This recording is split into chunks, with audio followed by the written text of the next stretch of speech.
श्री महालक्ष्मी व्रत कथा जो श्राद्धों में अष्टमी के दिन होती है। सुबह नहा धोकर पीले धागे लेकर उसमें 16 गांठें लगाएं और गणपति महाराज लक्ष्मी माता का नाम लेकर व्रत का संकल्प लें और धागों को अपने बाएं हाथ में बांध लीजिए। अब धागे कैसे बनाने हैं? तो जितने आपके परिवार के मेंबर हों उतने धागे आप ले लीजिए और ध्यान रहे आप धागों को हमेशा जोड़े में लें और उनमें 16 गांठें लगाएं। तो धागों को लेकर अपने बाएं हाथ में बांध लीजिए और एक धागा महालक्ष्मी जी के नाम का भी लें और उसे भी अपने बाएं हाथ में बांध लीजिए। तो आइए इसके बाद हमें कहनी है घोड़े की कथा। तो घोड़े की कथा कहने के लिए आपको चाहिए चने की दाल या भीगे हुए चने भी ले सकते हैं और घास बनाकर जिसको ध्रुवा भी बोलते हैं। फिर आप घोड़े की कथा घोड़े के आगे कहिए। अब कथा कैसे करनी है? तो आइए सुनते हैं महालक्ष्मी के व्रत की कथा। एक राजा था जिसका नाम था राजा मंगल सेन। उसके कोई भी संतान नहीं थी और इसी कारण वह अत्यंत दुखी रहता था। तो एक दिन वह जंगल में शिकार के लिए जा रहा था और वहां रास्ते में कुछ औरतें पीपल के पेड़ के नीचे पीले धागे बांधकर पूजा कर रही थीं। कुछ देर राजा ने देखा, फिर किसी से पूछा यहाँ क्या हो रहा है? तो उन्होंने बताया ये हम महालक्ष्मी की पूजा कर रही हैं। राजा ने पूछा ये धागे बांधते कैसे हैं जो ये औरतें अपने हाथों में बांध रही हैं और ये क्यों बांध रही हैं? तो किसी ने बताया कि राजा जी इन धागों को अपने हाथों पर बांधने से जो चाहो वो मिलता है। जिसको धन की कमी हो उसको धन मिलता है, जिसको संतान की कमी हो उसको संतान मिलती है। और जैसे आप बोल रहे हैं कि आपके कोई संतान नहीं है, आप भी महालक्ष्मी का व्रत कर सकते हैं और महालक्ष्मी की कृपा से पुत्र की प्राप्ति कर सकते हैं। तो ये सुनकर राजा ने कहा, तो ऐसा कीजिए एक जोड़ा सूत्रों का मुझे भी दे दीजिए। मैं अपनी रानी को दूंगा और मेरी रानी भी यह व्रत करेगी। तो व्रत को करने से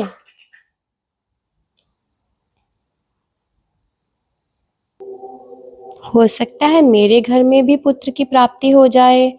यही एक कमी है जो मुझे और मेरी रानी को हमेशा खलती रहती है। ऐसा कहकर राजा ने जोड़े में धागे लिए और अपनी रानी के पास लेकर आ गए और रानी से आकर बोले, हे रानी देखो मैं क्या लेकर आया हूँ।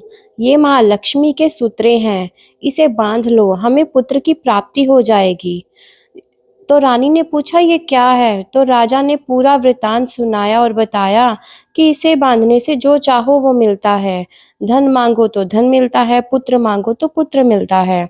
तो ऐसा कहकर धागे जो थे वो राजा ने रानी को दिए और वो वहां से चला गया। तो राजा के जाने के पश्चात रानी ने सोचा मेरे पास धन दौलत सोने के हार चूड़ियां सब हैं और इन सब के साथ ये धागे कैसे लगेंगे? तो मैं अगर इन्हें बांध भी लूं तो मैं कैसी लगूंगी? तो ये सोचकर रानी ने क्या किया, अपना खिड़की खोली और वहां से वो धागे बाहर फेंक दिए। जब सवेरे दासी साफ सफाई करने आई तो कचरे में धागे देखे।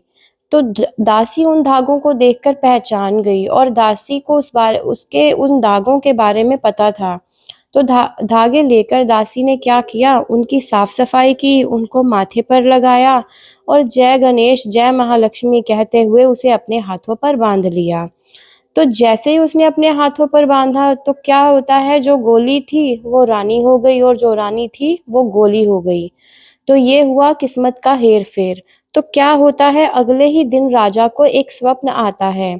स्वप्न में राजा को एक आकाशवाणी सुनाई देती है जिसके अनुसार राजा को यह वचन होते हैं कि अगर वो अपनी रानी को अपने महल से नहीं निकालेगा तो पूरे उसके राज्य में तबाही छा जाएगी, पूरा राज्य तबाह हो जाएगा, लोग मरने लगेंगे और वहां काल छा जाएगा।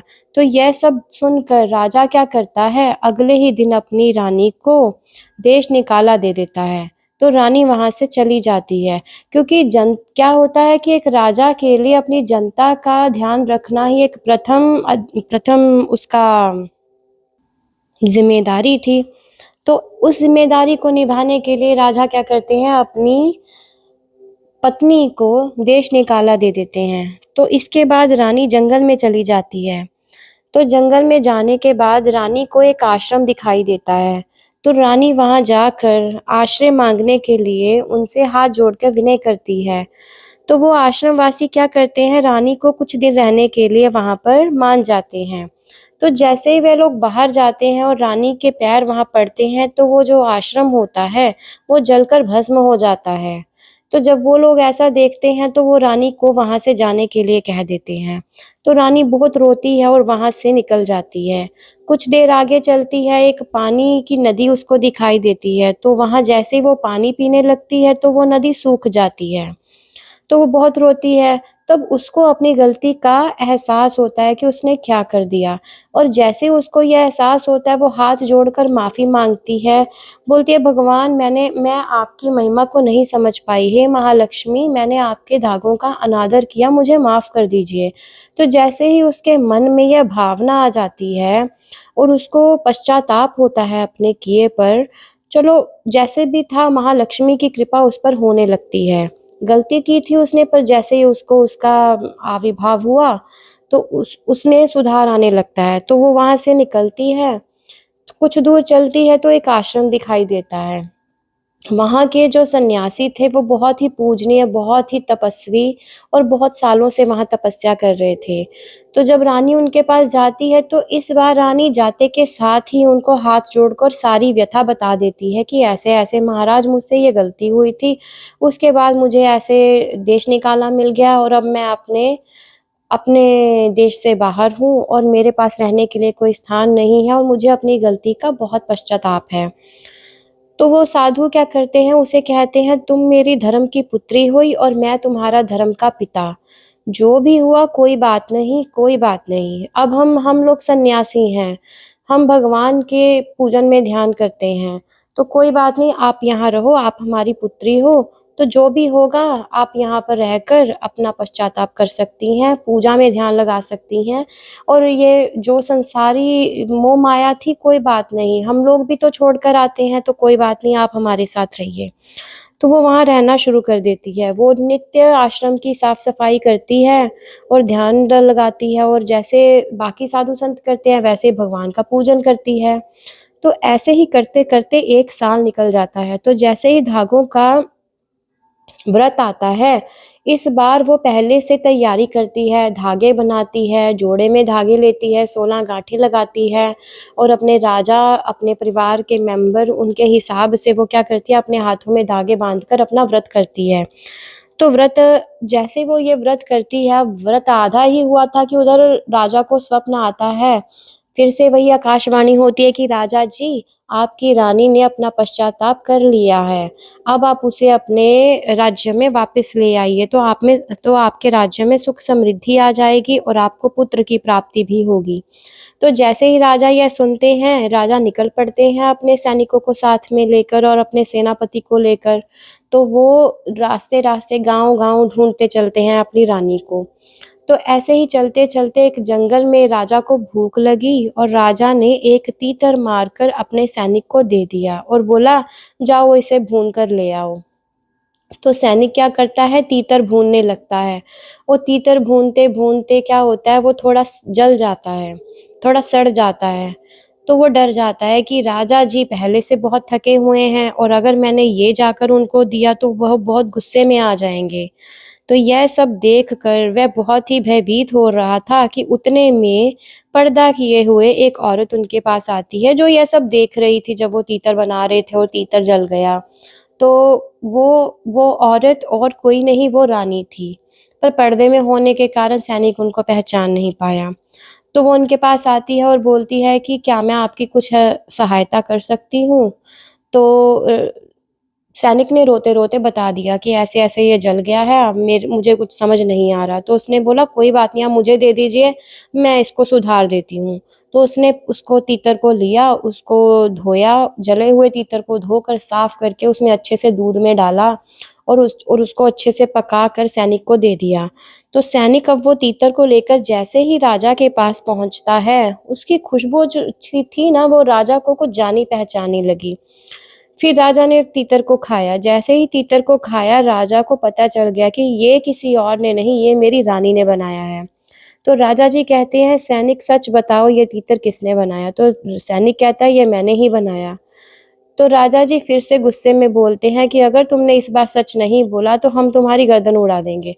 तो वह डर के बोलता है कि मैंने नहीं बनाया, मुझसे ऐसे जल गया था तो मैं कैसे आपके पास लेकर आता। इतने में मुझे रोते-रोते एक औरत ने देख लिया और उसने मुझे सहायता के लिए पूछा। तो यह तीतर मैंने उसकी सहायता से बनाया है। अब ये उसी ने ठीक करके दिया, उसने कैसे बनाया मुझे नहीं पता राजा जी, पर उसने मेरी सहायता की। और वो जो सामने आश्रम रहता है, उस तरफ मैंने उसको जाते हुए देखा। तो राजा जी पहचान जाते हैं कि ये मेरी रानी है। अब राजा जी चलते हैं उस आश्रम में और वहाँ जाकर अपनी रानी के बारे में पूछते हैं। तो वो साधु कहते हैं कि तुम्हारी रानी, किसी का घर का परिवार का सदस्य अगर एक दिन गुम हो जाए तो वो ढूँढते-ढूँढते आता है। तुम्हारी रानी 1 साल से यहाँ है और तुम नहीं आए। तो मैं अब कैसे मान लूँ कि तुम उसको अच्छे से रखोगे? तो राजा जी अपनी अपनी गलती के लिए क्षमा माँगते हैं और उनसे विनय करते हैं कि मैं अब की बार आपकी बेटी को कोई दुःख नहीं दूँगा, उसे कभी भी कोई कष्ट नहीं होगा, आप अपनी पुत्री को मेरे साथ भेज दीजिए। तो साधु महाराज कहते हैं, मैं ऐसे नहीं भेजूँगा, आप डोली लेकर आओ। तो राजा जी क्या करते हैं, इस बार डोली लेकर जाते हैं। तो डोली लेकर गए तो अब जैसे था शादी करके साधु महाराज ने अपनी बेटी को उनके साथ विदा किया। अब जैसे विदाई का वक़्त आता है, वो रोती है और साधु महाराज अपनी पुत्री से कहते हैं कि हे बेटी, ये लो दही का कुल्हड़ और ये लो कुछ फूल।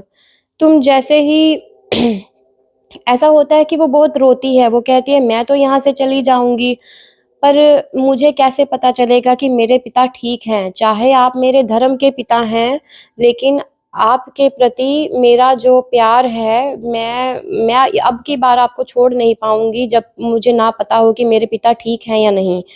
तो साधु महाराज उसको क्या करते हैं, एक कुल्हड़ देते हैं दही का और कुछ फूल देते हैं उसको और बोलते हैं कि आप इसको अपने साथ ले जाइए। पुत्री, जैसे-जैसे आप यहाँ से जाएँगी, जिस दिन तक ये दही का कुल्हड़ पानी नहीं छोड़ेगा और ये फूल सूखेंगे नहीं, तुम समझ जाना कि तुम्हारा पिता ठीक है। और जैसे ही ये फूल सूखेंगे और ये कुल्हड़ पानी छोड़ देगा, समझ जाना तुम्हारा पिता अंतर्ध्यान हो गया है, तुम्हारा पिता समाधि समा गया है। तो वो रानी उन्हें हाथ में समेट कर वहाँ से चल पड़ती है। जैसे डोली निकलती है, कुछ घंटे दूर जाते हैं तो वो जैसे अब जो कुल्हड़ था वो कच्ची मिट्टी का बर्तन था और जैसे हिलेगा पानी तो छोड़ेगा ही। और फूल भी अब कब तक ताज़े बने रहेंगे, कुछ समय के बाद वो भी मुरझाएँगे। तो जैसे वो देखती है कि कुल्हड़ ने पानी छोड़ना शुरू कर दिया है, दही ने पानी छोड़ दिया है और फूल भी सूखने लगे हैं, तो उसका मन घबराने लगता है और वो ज़ोर-ज़ोर से चिल्लाने लगती है, "राजा जी मुझे वापस जाना है, राजा जी मुझे वापस जाना है, मेरे पिता ठीक नहीं हैं, मुझे उनके पास वापस जाना है।" तो ऐसा सुनकर राजा पिता-पुत्री का प्रेम देखकर बहुत ही विलीन हो जाते हैं। तो वो क्या करते हैं, उन अपनी रानी को वापस साधु के आश्रम में ले चलते हैं। तो जैसे ही वहाँ जाते हैं तो साधु बाहर ही खड़े थे और इंतज़ार कर रहे थे अपनी पुत्री के आने का। तो उन्होंने बताया कि मुझे पता था पुत्री तुम ज़रूर आओगी, पर ये सब मैंने तुम्हारी परीक्षा के लिए किया कि मैं बस देखना चाहता था कि तुम अब मन से रिश्तों को पहचानती हो? क्या तुम तैयार हो संसार की भोगताओं को भोगने के लिए? तो बस मैंने ये देखने के लिए तुम्हें यह दिया था और तुम इस परीक्षा में सफल रही हो। जाओ, मैं तुम्हें आशीर्वाद देता हूँ। तुम्हारे घर में कभी भी धन, अन्न, किसी भी चीज़ की कोई कमी नहीं रहेगी और सदैव तुम्हें निर्मलता बनी रहेगी और तुम जहाँ भी जाओगी वहाँ अन्नपूर्णा स्वयं अपना वास करेंगी। तो ऐसा कहकर वो आशीर्वाद उनको देते हैं और अपने आश्रम में चले जाते हैं और अपनी बेटी को विदा कर देते हैं राजा के साथ। अब राजा जी अपने घर पे आते हैं और कुछ महीने बाद उनके घर में एक सुंदर पुत्र का जन्म होता है। तो यहीं पर ये कथा जो है समाप्त होती है और इस कथा को पढ़ने और सुनने से हमें यही पता चलता है कि जो भी इस व्रत को मन से शुद्ध होकर सुंदरता से पूर्ण करता है, उसे माता लक्ष्मी जी धन मांगो धन देती हैं, पुत्र मांगो पुत्र देती हैं, जो भी इच्छाएं आपकी हों उनको पूर्ण कर देती हैं। तो इसी के साथ यह कथा समाप्त होती है। जय जय श्री राधे श्याम, जय जय श्री लक्ष्मी माता, जय गणपति गणेश महाराज की जय।